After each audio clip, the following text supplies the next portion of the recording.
아멘. 오늘부터 몇 주간 우리는 베드로후서를 같이 묵상을 할 겁니다. 사도 베드로가 썼습니다.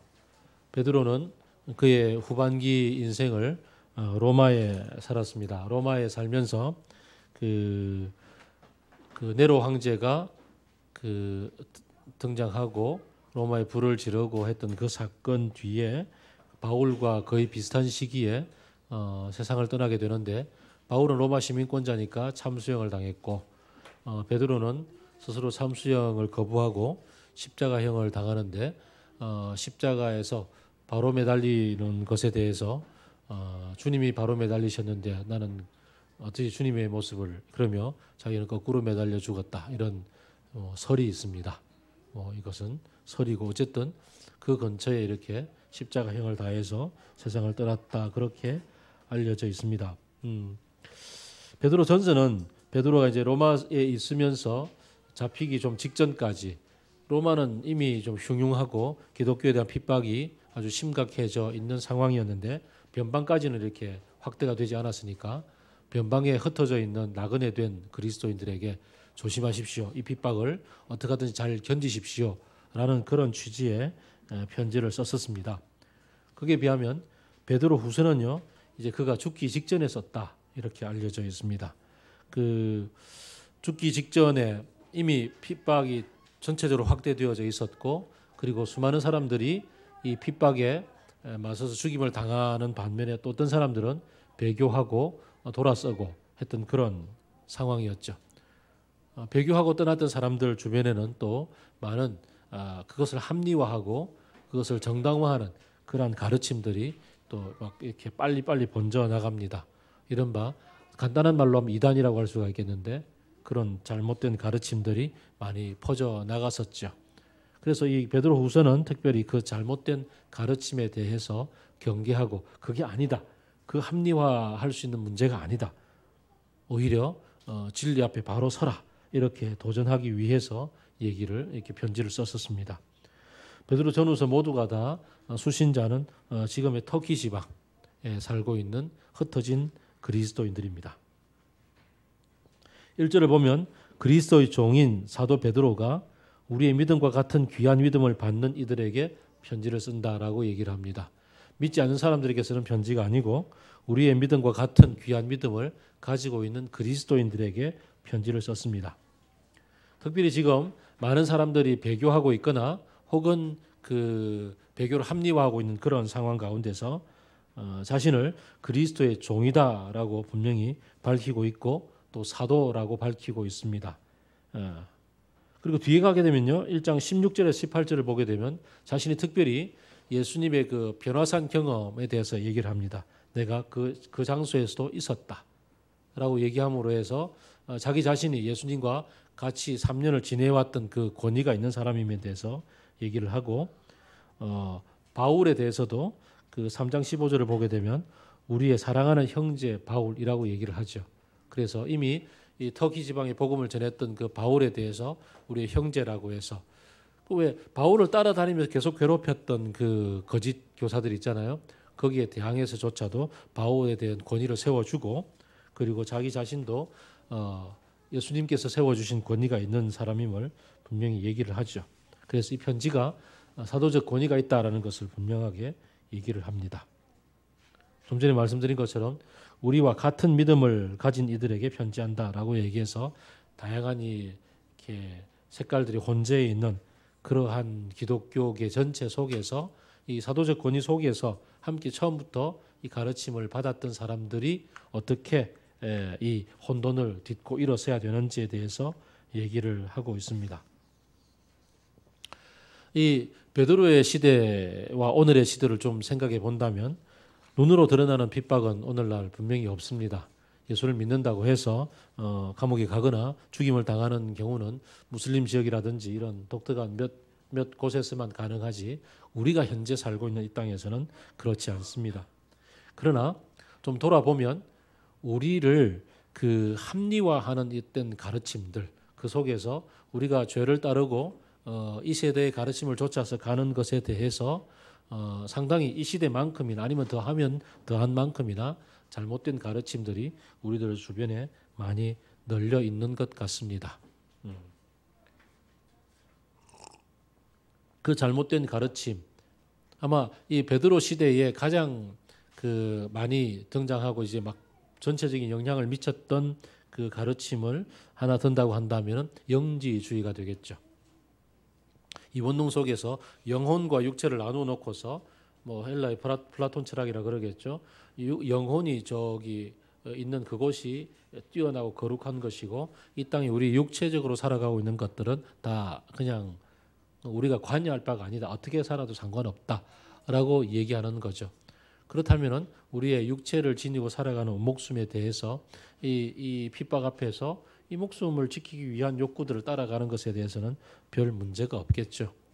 우리의 영혼만 거룩하면 되고 이 영혼을 지키기 위해서는 거룩한 지식을 얻으면 된다라고 얘기를 합니다. 그래서 영혼의 지식, 영지버섯을 얘기하는 것은 아니고 어쨌든 영지. 오늘날 뭐 비슷하면 도를 아십니까? 이렇게 도에 대해서 가르치는 거랑 비슷할 수도 있는데요. 어쨌든 이 영지주의에 대해서 오늘날 우리가 이 시대를 살아가면서 이 시대의 잘못된 가르침은 도대체 뭘까? 몇 가지로 좀 정리를 해볼 수 있습니다. 특별히 우리가 2장으로 들어가게 되면 좀 더 분명하게 이 가르침에 대해서 구체적으로 대항해야 될 것들을 얘기하니까 그때 더 자세히 또 다룰 수 있겠습니다만은 오늘날 우리의 교회 전체 속에 만연해 있는 우리를 가장 크게 위협하는 것. 이 시대, 이 베드로 시대의 가장 큰 위협은 육체적인 생명을 위협하는 게 어떻게 보면 실제적인 핍박이라고 한다면 오늘날 우리를 위협하는 가장 중요한 핵심은 아마 소비지상주의가 아닐까 생각을 해봅니다. 어쨌든 잘 먹고 잘 살고 행복, 그 속에 행복이 있다라고 얘기하는 것, 많이 누려야 된다고 얘기하는 것, 많이 가져야 된다고 얘기하는 것, 아마 그렇지 않을까 생각이 듭니다. 어제 뉴스 보니까 우리나라가 드디어 3만 불 시대, 국민소득 3만 불 시대를 들어섰더라고요. 3만 1,000불이라고 평가를 하던데요. 3만 불 시대에 들어가고 인구가 5천 명 이상이 넘어가면 3050이라고 얘기해서 뭐 세계 7나라라고 얘기합니다. 그 속에 들어갔다고 얘기하는데 우리의 체감은 그렇지 않죠. 우리 여전히 모자라고 못 살고 힘들고 그렇습니다. 분명히 우리가 잘 살고 있음에도 불구하고 여전히 모자란 시대를 살고 있고 모자람 속에서 결핍을 느끼고 살아갑니다. 분명히 젊은이들의 세계를 보면 어제 제가 IBF에서 이사들 세미나를 했었는데 캠퍼스의 문화에 대해서 캠퍼스의 상황에 대해서 얘기를 나누는데 분명히 아이들이 돈이 없어서 힘들어하고 그것 때문에 알바를 열심히 한다고 얘기합니다. 그런데 보면 그 소비 수준은 소비 기대 수준은 굉장히 높다고 얘기를 하죠. 그래서 요즘 젊은이들을 사로잡기 위해서는 여행, 먹방, 그다음에 또 한 개가 더 있던데 뭐죠? 우리 간사님 두 분 여행과 먹방과 뭐 하나 더 있던데 어쨌든 네 이제 간사 초년생이라서 그렇습니다. 네. 어쨌든 뭐 그렇게 얘기를 할 만큼 기대 소비 수준은 되게 높아져 있죠. 그것 때문에 알바를 열심히 하고 돈을 벌어서 열심히 또 어떻게 여행을 가고 맛있는 걸 먹고 그렇게 사는 것 같습니다. 우리의 삶도 비슷하지 않을까. 그러면서 이러한 우리의 삶을 합리화하는 그러한 교회 안의 가르침들이 있죠. 아마 그때가 영지주의라면은 지금은 신영지주의라고 할 만한 영지버섯은 아니고 어쨌든 다른 말로 하면 이원론이라고 할 수가 있겠죠. 우리의 예수 그리스도를 믿음으로 말미암아서 우리가 예수님을 믿습니다 하고 나서 얻을 수 있는 가장 유일한 가장 중요한 것은 우리의 영혼이 죽어서 세상을 떠날 때 천국 들어가는 티켓을 받았다라고 얘기할 수 있는 거겠죠. 그러면 우리가 죽어서 천당을 가는 것이 우리 구원의 최종 목적지이라면은 그렇다면은 예수를 믿는다는 것은 우리 영혼에 해당되는 그 구원의 티켓을 얻는 것이고 그렇다면 우리 이 땅에서의 삶에 대해서는 이미 어차피 불타 없어져 버릴 것들 그러니 마음 놓고 그냥 마음대로 살아도 된다라고 이야기를 할 수가 있게 되겠죠. 그래서 주변에 보게 되면 그리스도인 중에서 사고 치는 사람들이 되게 많고 그래서 커밍아웃이 아니고 미투의 대상이 되는 사람들도 상당히 많이 있고 사기의 대상이 되는 사람도 많이 있고 어쨌든 뭐 가지고 살겠다라는 것들에 대해서 마음 놓고 가져도 돼. 네 마음대로 살아도 돼라고 얘기하는 그런 근거가 되는 게 바로 이런 신정주의 혹은 이원론이 아닌가 생각이 들고요. 또 한편 또 이런 우리의 소비지상주의를 마음 놓고 살아도 된다라는 것들에 대해서 또다시 합리화하는 또 다른 잘못 가르침을 찾아본다면 아마 신율법주의가 아닌가 생각이 듭니다. 그 바울을 끝까지 쫓아다니면서 괴롭혔던 그런 유대의 교사들이 계속 강조했던 게 율법을 지켜야 된다는 거였죠. 예수 그리스도를 믿음으로써 다 되는 것이 아니고 할례를 행해야 되고 그 다음에 안식일을 지켜야 되고 이런 규칙들을 얘기를 했었죠. 이런 것들을 지켜야만 가능합니다라고 얘기했는데 오늘날도 비슷한 것 같습니다. 몇 가지 규칙만을 잘 지키면 그러면 나머지는 네 마음대로 해도 되는 거죠. 몇 가지 규칙 가운데 가장 중요한 것이 오늘날 많이 등장하고 있는 것 가운데 하나가 절대 동성애 안 돼. 그렇죠, 그죠? 동성애 절대 안 되고 그다음 또 뭐가 있을까요? 또 절대 빨갱이 안 돼. 이런 것도 있고 또 뭐가 있을까요? 절대 주의를 어기면 안 돼. 이런 것도 있겠고 그다음에 또 뭐 있겠죠, 그죠? 어쨌든 몇 가지 규칙들이 있습니다. 그 몇 가지 규칙들만 지키면 그렇지 뭐 절대 이혼 안 돼도 있습니다. 이혼 안 돼도 있고 어쨌든 이런 몇 가지 규칙들만 지키면 나머지는 네 마음대로 살아도 됩니다. 라고 얘기함으로 해서 소비지상주의 속에 소비 만능 사회 속에서 마음 놓고 내 욕심껏 살아갈 수 있는 것에 대해서 합리화하고 있는 그러한 어떤 가르침들이 교회 안에 만연해 있는 것 같습니다. 베드로 시대나 지금 시대나 베드로 시대가 예수님 세상을 승천하신 지 얼마 되지 않은 시점에도 불구하고 그런 합리화의 얘기들이 가득 차 있다면 뭐 2000년이 지난 오늘날도 여전히 합리화의 이러한 가르침들이 존재하는 거구나라는 생각을 해보게 됩니다. 그럼 어떡할까? 이런 잘못된 가르침에 대해서 베드로후서는 그거 아니야. 제대로 살아야 되라고 올바른 가르침에 대해서 강조를 하는 책이라 그랬잖아요. 그래서 그런 편지를 썼는데 그 편지를 씀에 있어서 우리는 1장에서 좀 2장에서부터 좀 더 다른 얘기를 아주 구체적으로 이제 가르침에 대한 도전들을 하게 될 것입니다. 그런데 1장에서 좀 놀랍게 또 이런 말씀을 하셨구나라는 도전을 받게 되는 부분이 있는데요. 3절 다 같이 읽어보겠습니다. 시작.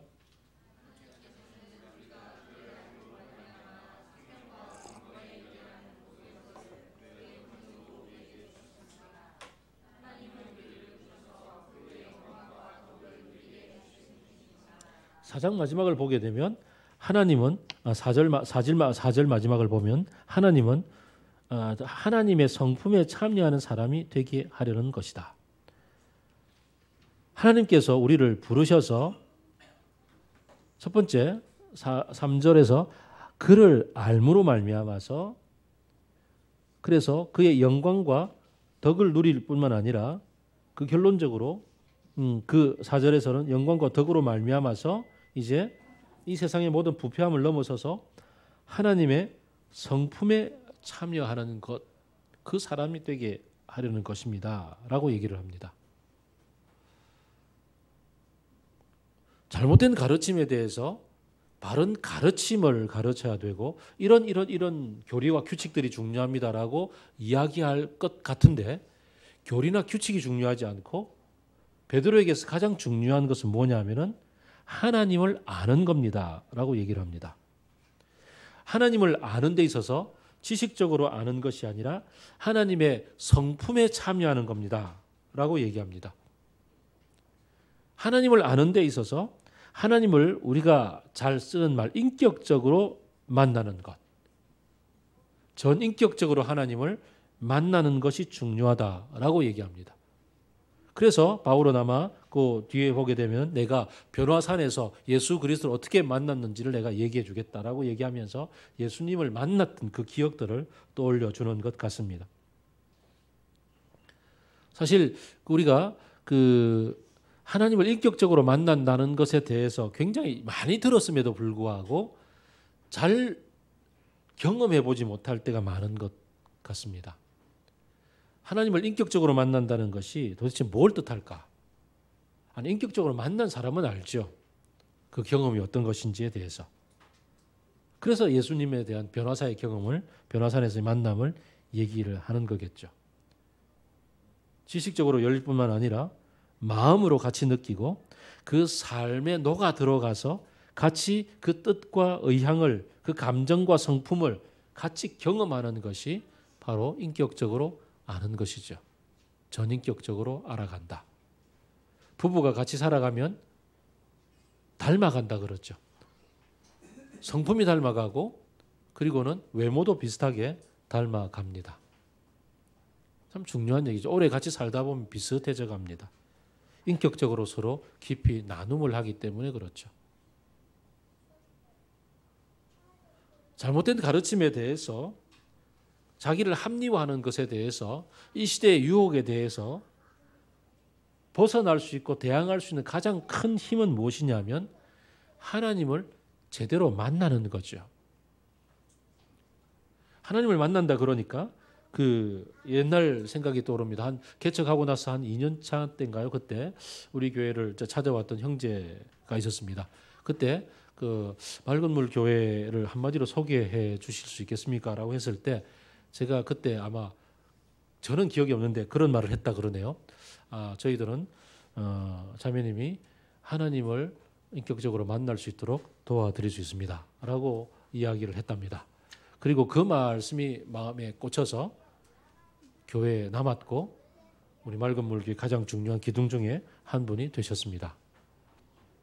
누군지 모르겠죠? 어쨌든 그렇게 되셨어요. 하나님을 인격적으로 만나는 것. 그 속에 이 시대의 모든 가치관들과 삶을 대항할 수 있는 가장 큰 능력이 생긴다는 거죠. 하나님의 성품에 참여한다. 하나님의 영광에 참여한다. 영광과 덕을 누린다.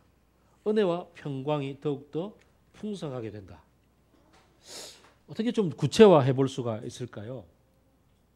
가만 보면요. 오늘 본문을 보게 되면은 우선 이 3절, 4절 얘기 속에서 보게 되면 특히 2절에서 보게 되면 하나님 우리 주 예수, 하나님과 우리 주 예수를 알므로 그 속에서 내가 누군지를 알아간다고 얘기하는데 내가 누구냐면 하나님의 영광으로 지음을 받았다라는 것에 대해서 알게 된다라고 얘기합니다. 하나님의 영광으로 지음을 받았다. 하나님을 만나보면 내가 누군지를 안다는 거죠. 너는 특별하단다라는 그 그림책 아시잖아요. 그 마을 아래, 저 산 아래 나무 인형들이 사는 마을에 웬믹들이라고 하는데 걔들이 자기들끼리 막 찢고 뽑고 싸우고 있는, 경쟁하고 있는 속에서 그 루시아라는 애가 전혀 사람들이 붙이는 껌딱지, 별딱지 같은 게 안 붙잖아요. 왜 그럴까 보니까 산 위에 그를 지었던 엘리라는 목수를 만났기 때문에 그렇다는 거죠. 엘리를 만나면 내가 누군지를 안다는 거죠. 그 맥스 로케이더 목사님이 이름을 잘 지었죠. 엘리, 엘로힘, 하나님이죠, 그죠? 그 하나님을 우리를 지으신 하나님이 우리를 당신의 형상으로 지었단 말이죠. 하나님의 보이지 않는 성품이 눈에 보이도록 만들었다라는 게 형상의 뜻이잖아요. 그러니까 보이지 않는 하나님의 모든 성품을 우리가 다 갖고 태어났단 말이죠. 그는 우리가 내가 세상의 주인이다. 하나님 없어. 그러고서 살아가는 통에 하나님으로부터 부여받았던 그 영광스러운 모습들에 대해서 잊어버리고 놓쳐버리고 살아가게 된단 말이죠. 예수님이 그런 말씀을 하셨어요. 먹는 문제를 가지고서 사람들과 이렇게 바리새인들과 다툼을 하는 중에 입으로 들어가서 뒤로 나가는 것이 우리를 더럽게 하지 못한다. 사람의 마음 속에서 입으로 나오는 것이 사람을 더럽게 한다. 사람의 마음에서 나오는 것들은 악한 생각과 살인과 간음과 음행과 도둑질과 거짓 증언과 비방과 이런 것들이니 이런 것들이 사람을 더럽게 한다라고 얘기를 하죠. 에덴을 떠나서 이 땅을 살아가면서 덕지덕지 하나씩 붙이는 거죠. 남들처럼 살고 싶고, 남들보다 더 잘 살고 싶고, 남들만큼 살고 싶고, 그보다 더 많이 누리고 싶고, 더 많은 영광을 누리고 싶고, 이러한 것들이 내 속에서부터 우러나와서 나를 더럽게 한다라고 얘기하죠. 더럽다라는 것은 본질이 바뀐 게 아니죠. 더럽혀졌다는 것은 뭐가 오염되었다, 묻었다라는 거잖아요. 오염되고 묻으면 어떻게 하면 됩니까? 세탁기에서 돌려서 빨래하면 되죠. 오염된 것들은 빨래를 하면 됩니다. 하나님을 만남으로, 예수님을 만남으로 우리가 누구인지를 알아가는 것, 하나님의 영광으로 지음을 받았다라는 사실을, 그 사실을 알아차리게 되면 무엇이 더럽혀졌는지를 알게 되고, 이 더럽혀진 것들을 씻기 위한 노력들을 하게 되는 거죠. 첫 번째 씻어주셨던 것은 예수 그리스도께서 그의 십자가의 보혈로 말미암아 우리를 씻어주셨습니다. 11절을 보면 9절을 보게 되면 그 하나님의 성품을 만나지 못하는 사람들은 근시안이거나 앞을 못 보는 사람입니다. 이런 사람은 자기의 옛 죄가 깨끗하여졌음을 잊어버린 사람들입니다라고 얘기합니다. 예수 그리스도를 통해서 하나님을 만나면 예수 그리스도 십자가의 보혈로 말미암아서 우리의 그 더럽혀졌던 것들이 씻어졌다는 사실에 대해서 알아차리게 됩니다. 뭐 구약적 이미지로 본다면은 성소와 지성소로 나뉘어졌던 그 휘장을 예수님 십자가가 찢었잖아요. 그래서 그 시성소로 들어갈 수 있는 담대함을 우리가 얻었다. 들어가서 뭘 하겠습니까? 하나님과 직접 만나는 거죠. 하나님을 대면해서 만나면 하나님의 성품이 어떤 모습인지를 알아차리게 되고, 그러므로 점점 그 성품을 회복해 나가게 될 텐데, 여전히 자기를 합리화하는 가르침들 속에 살고 있는 사람들은 근시안이라서 이게 없어져서 이걸 알지 못해서 자기가 씻음을 받았다는 사실을 놓친다라고 얘기하죠. 베드로가 예수님 십자가 돌아가시기 직전에 그날 밤에 마지막 만찬을 하시는 동안에 예수님이 이 성만찬하기 전에 먼저 수건을 두르시고 발을 씻어 주셨잖아요. 그때 어떻게 주님이 나를 제가 씻어 드려야 되는데 막 그랬더니 예수님이 하시는 말씀이 씻지 않으면, 내가 씻어 주지 않으면 나와 상관이 없다 그랬더니 발뿐만 아니라 다 씻겨 주세요 막 그러죠. 그랬더니 예수님 하신 말씀이 이미 목욕한 사람은 발만 씻으면 된다 그러셨죠. 예수 그리스도의 십자가로 말미암아서 이미 우리는 목욕을 했다는 사실, 더럽혀진 것이 닦여졌고 하나님의 성품을 만나서 그 성품에 참여하게 되었다는 사실, 그 성품으로 회복하게 되었다는 사실을 알아차리게 되는 거죠. 그게 바로 하나님을 인격적으로 만날 때 일어나는 일입니다. 내가 누군지를 알아차리게 되는 거죠. 세상 속에 찌들고 지치고 힘들고 사람들이 나를 아까 우리 시소했을 때 보면 그 놀아주지 않고 그 다음에 또 바보라 그러고 루저라 그러고 그렇게 지쳐 있을 그때 내가 누군지를 하나님 앞으로 가서 그 보좌 앞으로 가서 그분이 나를 당신의 영광으로 지었음을, 당신의 성품으로 지었음을 듣고 회복하게 될 때, 묻었던 더러움들을 발 씻을 만큼이나 그렇게 씻어내게 될 때, 잊어버렸던 그 하나님의 얘기들이 내 속에 가득 차오르게 되고 다시 힘을 얻어서 하나님의 모습으로 살아가게 되는 거죠.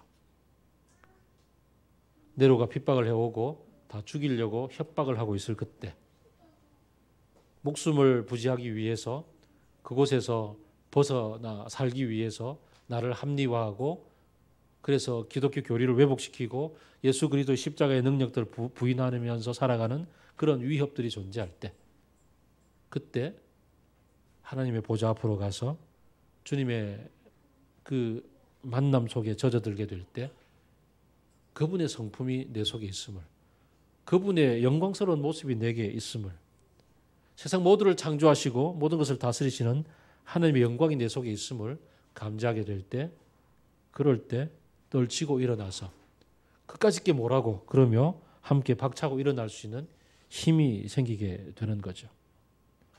그럴 때 참된 평화가, 세상이 줄 수도 알 수도 없는 참된 평화가 내 속에서 박차고 올라오는 것들을 보게 되고요.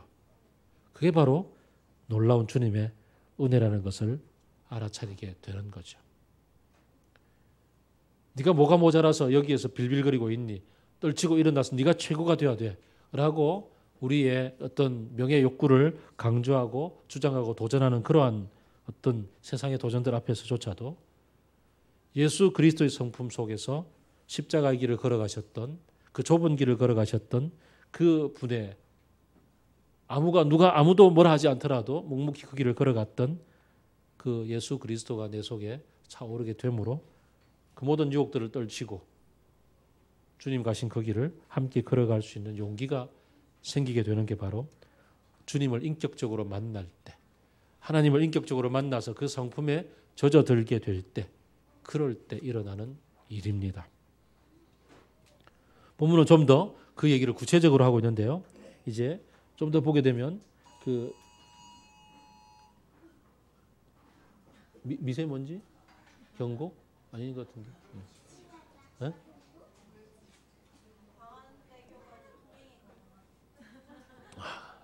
그 사실 알려주는군요. 네, 감사합니다. 네. 어쨌든 이제 본문은 좀 더 나아가서 그 5절부터 보게 되면 신의 성품에 참여하는 사람의 모습을 예를 들어서 설명을 합니다. 믿음의 덕을, 덕의 지식을, 지식의 절제를, 절제 인내를, 인내의 경건의 연습을, 경건의 연습 위에 형제간의 우애를, 우애 위에 사랑을 더하라라고 얘기하죠. 그래서 이제 도덕론자들은 이 글을 딱 보게 되면 옳지, 믿음이 제일 중요하고 1번 베이스 위에 덕을 쌓고 그 위에 지식을 쌓고 절제를 쌓고 맨 위에 사랑을 쌓아야 되겠구나라고 생각을 합니다. 그러나 이 모든 것들은 순차적으로 일어나는 것이 아니죠. 이 모든 것은 하나님의 성품의 여러 모습을 그냥 나열해 준 것입니다. 그리고 더하고는 것은 문학적 기법이죠. 그것은 그냥 표현입니다. 그러니까 점층적 표현을 따름인 것이고, 여기에는 하나님의 모습에 대한 여러 가지, 하나님의 성품에 대한 여러 가지 모습들을 얘기해 주고, 이게 도덕 훈련을 해야 된다는 것이 아니라는 거죠. 이걸 할 것 같으면 힘들어서 누가 가겠습니까? 예수님의 산상수훈은 우리로 하여금 절망에 빠뜨리지 않습니까? 도덕으로 받아들이게 되면 오리를 같이 가자 그러면 심리를 같이 가고, 뭐 왼쪽 눈 뽑아달라고 하면 오른쪽 눈까지 같이 뽑아주고, 뭐 이렇게. 그렇게 그거 다 지켜서는 못 살죠. 중요한 것은요, 믿음이든 덕이든 지식이든 절제든 인내든 경건이든 형제 우애든 사랑이든 이 모든 것은 창조 때 하나님이 우리에게 이미 주셨다라는 것입니다. 내게 이미 부어져 있는 하나님의 성품이라는 것입니다. 이게 더럽혀져 있다는 거죠. 더럽혀져서 내 것이 아닌 것처럼 왜곡되어져 있을 따름이지, 하나님은 이미 주셨기에 예수 그리스도의 십자가로 말미암아서 이것을 씻어내는 겁니다. 주님을 만나서 맑은 물 붓기를 통해서 자꾸 씻어내면 됩니다. 오염되고 더럽혀졌던 뭐 주변으로부터 계속 들어오면서 왜곡되고 삐뚤어졌던 나를 지배하고 있는 지배적 인식, 지배적인 세계관들을 씻어내고, 그리고는 주님의 성품이 내게 있었지, 그리고서는 떨쳐서 그것을 펼쳐내면 되는 겁니다. 갈라디아서에서 바울은 다른 버전으로 얘기를 하죠. 성령의 소욕과 육체의 소욕이라고 얘기를 합니다. 육체의 소욕을 버리고 성령의 소욕을 좇으라라고 얘기합니다. 그런데 벌써 버리는 것에 매이지 말라. 성령의 소욕을 좇다 보면 이 모든 것들은 이미 이루어진다라고 얘기를 합니다. 성령께서 인도하여 주시는 대로 사랑과 기쁨과 화평과 인내와 친절과 선함과 신실과 온유와 절제, 성령의 9가지 열매를, 그게 내 것임을 붙잡고서 살아가다 보면, 그러다 보면 육체의 소욕으로부터는 점점 멀어지는 나를 만나게 된다라고 얘기를 합니다. 물론 이제 우리가 잘 아는 것은 성령의 소욕을 좇아간다는 것과 육체의 소욕을 멀리한다는 것이 동전의 양면이라서 다 버릴 수 없다는 것은 잘 압니다. 그래서 주님의 성품을 원론적으로 따라가고자 하는 열망과 동기를 부여받고서 따라가면 점점 따라오는 게 맞고, 동시에 동시에 내가 아내를 사랑함에도 불구하고 대학가 앞에서 이렇게 늘씬한 이 젊은 여학생들을 바라보면 눈길이 한 번씩 이렇게 돌아가는 것이 남자의 본성인가요? 아닌가요? 에 대해서 그거 아니야라고 이렇게 눈을 돌리는 훈련도 해야 되죠. 그리고 따라가다가도 아니다 그러고 다시 돌아오는 연습도 해야 되는 거죠. 그래서 이 바울이나 베드로가 제안했던 이 구체적인 단어들이 중요합니다. 믿음을 쌓고 덕을 쌓고 지식을 쌓고 절제를 하며 인내하며 경건의 연습을 해나가며 형제간의 우애도 다지고 사랑에 대해서 단어와 내용들을 가지고 있는 것이 굉장히 중요하죠. 그래, 이럴 때는 이거구나, 이렇게 살아가야지 라고 또 구체적인 단어를 떠올려서 함께 적용해보고 도전도 해보고 이거 버리라 그랬지, 버려야지 그러고서 버리는 것들의 목록에 대해서도 기억할 필요는 있습니다. 그러나 이게 주의로 가면 안 되겠죠. 율법 주의로 가면 안 된다고요. 이것을 반드시 해야만 해, 그래야만 나는 구원받을 수 있어가 아니죠. 이미 죄가 깨끗하여 졌음을 믿고 주님이 십자가에서 이미 씻어주셨음을 믿고 이 모든 이 긍정적인 성품들이 주님의 성품이군, 그래 구체적으로 닮아가도록 해보자, 그러고서 연습을 해가는 겁니다. 저는 축구를 거의 못하는데요, 축구를 잘 못하는 이유가 어릴 때 같이 공 가지고 이렇게 열심히 연습을 하는 시간들 안 가졌어요. 해보니 잘 안 돼서 포기했어요. 했더라면 좀 나았겠죠. 열심히 했더라면 조금 같이 축구를 열심히 할 수 있을 텐데 안 했단 말이죠.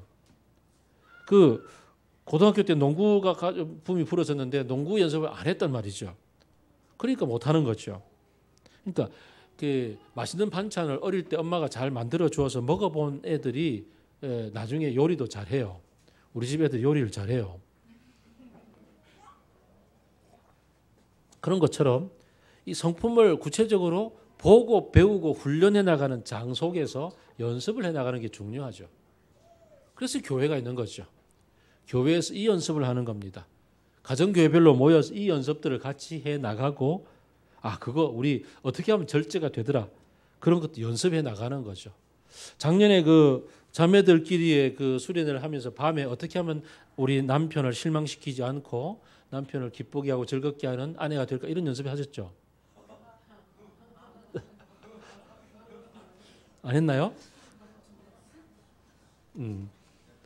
형제들은 그런 연습했는데 어떻게 하면 우리 아내를 실망시키지 않고 이렇게 마음에 들고 사랑받는 남편이 될까, 이런 연습을 형제들은 했었는데, 그 연습을 하는 게 바로 우리의 장입니다.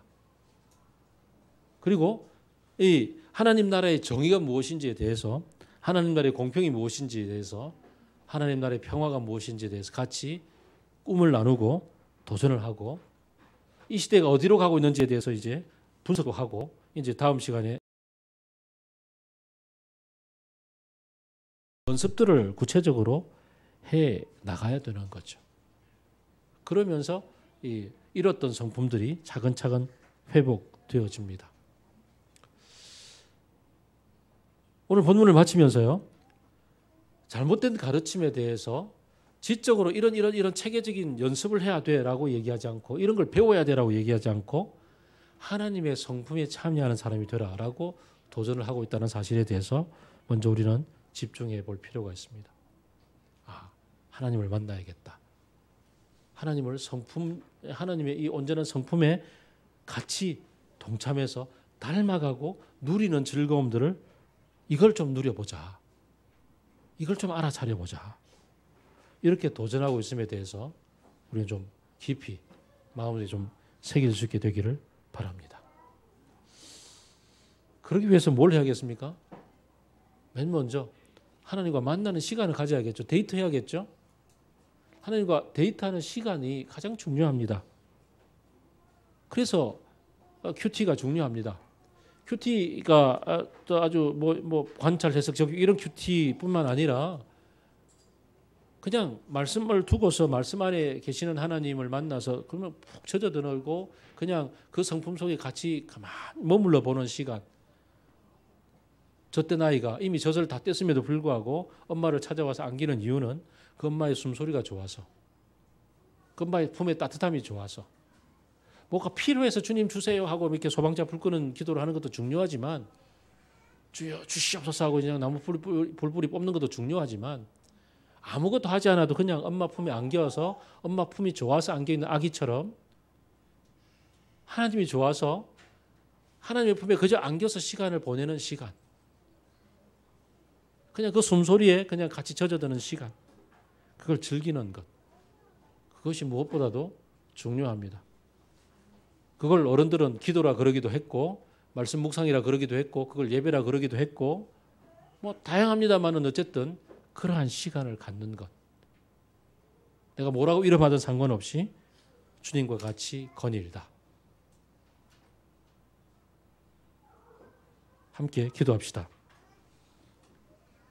주님, 당신과 함께 숲을 거닐어 보고 당신과 함께 말씀 속에 거닐어 보기도 하고, 기도 가운데 주님이 내 삶의 피로들을 채워주시는 그 쇼핑하는 시간 속에도 함께 있어 보고,